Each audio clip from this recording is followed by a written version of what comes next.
What is up, guys? Welcome to Lessons Unlocked. This is Tom again. And for those of you who are new to this channel, welcome. So what I do on this channel is to provide quick tips and tricks and share my personal lessons that I've been learning through my whole Amazon FBA journey. So with that said, guys, today's video, I'm going to cover the most important thing that you need to understand while you do your product research. Okay, so there's tons of videos out there of what tools you need to use, Jungle Scout, Viral Launch, you name it, to do your product research. So if you're already in that first step, what I'm actually gonna show you is not actually any type of technique. I'm showing you what the overall business looks like, what you need to consider while you're doing your product research, because it is the most important step in the process. But I haven't seen anywhere on YouTube or in any of the courses that really talk in detail what you really need to consider while you're doing your product research, okay? So let's not waste any time. I'm gonna go jump right into my computer and I'm gonna walk you guys through what I'm trying to tell you guys. All right, guys, so here we are. And before we begin, let's make one big assumption here, that you've done some initial product research and you found a good market, meaning that it has a low barrier of entry, there's less competition, right? So it's a good, healthy market. It's in demand. It's a growing market, right? Now, if you've done your research on YouTube or maybe you invested in a course, it will cover all that criteria. I won't go over that because the goal here is then to determine whether or not that product is profitable, okay?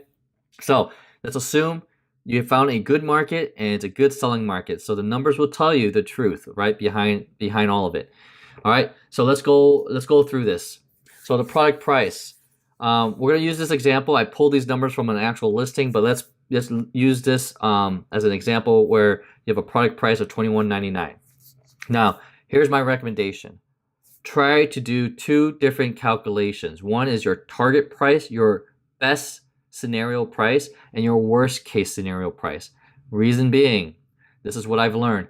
Prices will fluctuate. They will change. So don't just use your best price, because if you have to drop your price, you're gonna have to see if you're still profitable. I didn't account for that, right? Because when I actually source a product, I thought I will be able to sell it at this price. But then all of a sudden, when I went live with the product, the prices dropped. So I need to be competitive. So I had to match or get close to those prices. So it eats into your margin if you didn't account for that. So I recommend going for two different types of calculations, but work with a worst case scenario, saying that if you had to price it at an average price of $21.99, then if you know you're going to be profitable, then you know that when you get to your target price, you're going to be more profitable. Okay? Hopefully that makes sense.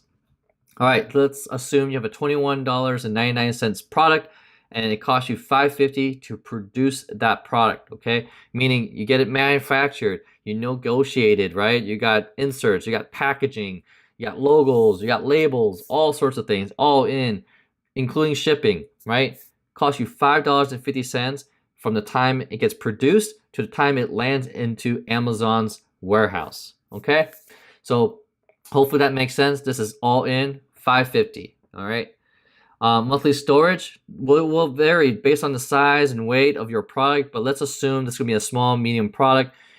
This is what I pulled from Amazon, and it's hard to calculate, it will vary, but let's assume 5 cents for the monthly storage per unit. And if you're a brand new seller, sometimes Amazon might cut you a break. They did for me. They basically don't charge me any type of storage fees during my first few months of selling. So I'm blessed to have that opportunity. But anyways, there's a fee for it. It's a small fee in this case. The pick and pack and referral fees, these are your Amazon fees. Now, how do we get these numbers? Let me show you in a second here. You go to the Amazon FBA calculator. You can Google it, okay? So when you get here, it's going to ask for the ASIN. So go to Amazon. I just picked a random product. In the URL, you will find its ASIN. It can also be found in the description below. So if you scroll down to the description of this product, it's right here on the right, okay, the ASIN. Once you enter that in, this will give you all the information regarding fees. So I think this product was selling for $20.99. So let's put that in, and keep in mind we're doing Amazon fulfillment.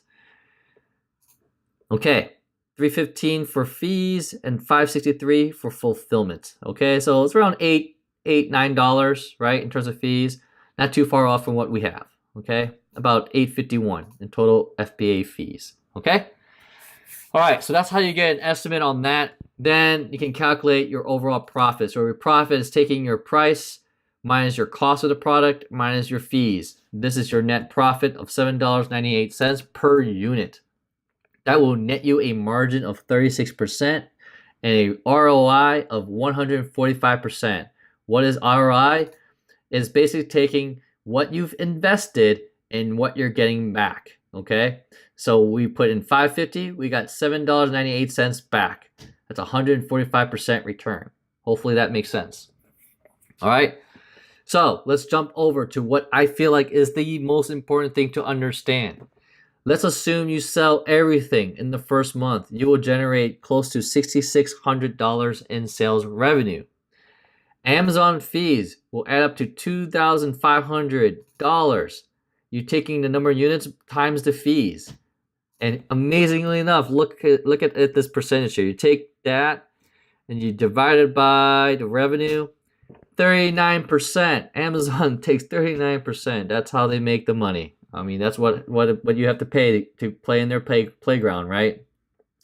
Kind of ridiculous. Anyways, product cost recovery. This is your cost of the product, and assuming you sell all 300 units, you'll get your money back in theory, right? You should get $1,650 back. Your net gross profit will be $2,400.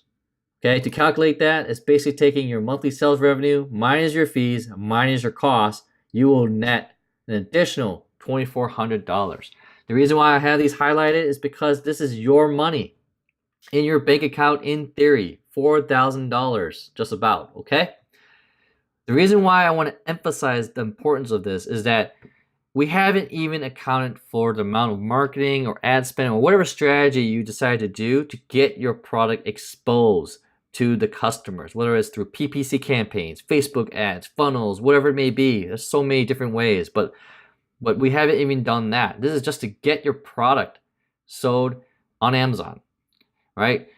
Now, let's consider you have 2 PPC campaigns, and I'm not going to cover all the other type of advertising, but let's assume you use Amazon's platform and start doing PPC. You have 2 campaigns, and then you have a daily budget for each campaign, anywhere between $30 to $50 each campaign, okay? Which means that you can have an ad spend per day that ranges from $60 to $100 a day, okay?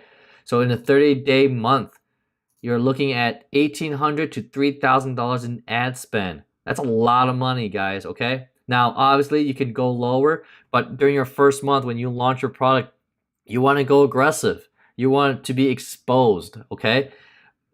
So later on, once you have it optimized and you refine your campaigns, you can probably reduce this, but I want you guys to understand the initial upfront costs, right? When we're talking about net gross profit of $2,400 and you have an ad spend of anywhere between $18,000 to $3,000, you're looking at a net zero gain here, guys, right? You might get your money back unless and maybe lose some depending on how much you want to spend on advertising, but I want you guys to understand you may not be making a profit during your first month or maybe even your second month, okay?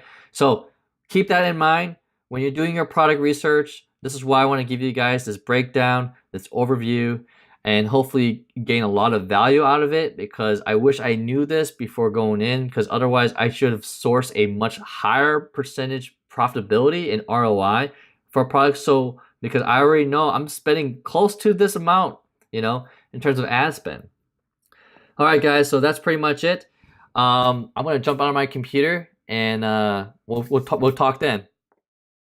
All right, guys, so that's it. That is my tip of the day. So I really hope you guys found that helpful and that you guys understand the importance of finding a very profitable product based on sheer numbers, right? So definitely good luck in your product research.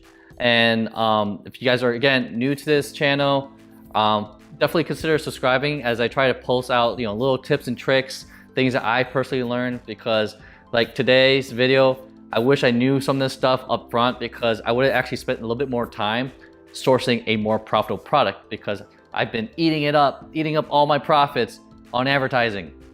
So if you want to come up on top, definitely spend the time to find that profitable product, okay guys? So all right, like the video, please give it a thumbs up, and again, subscribe, right? Thanks. I'll see you guys in the next one.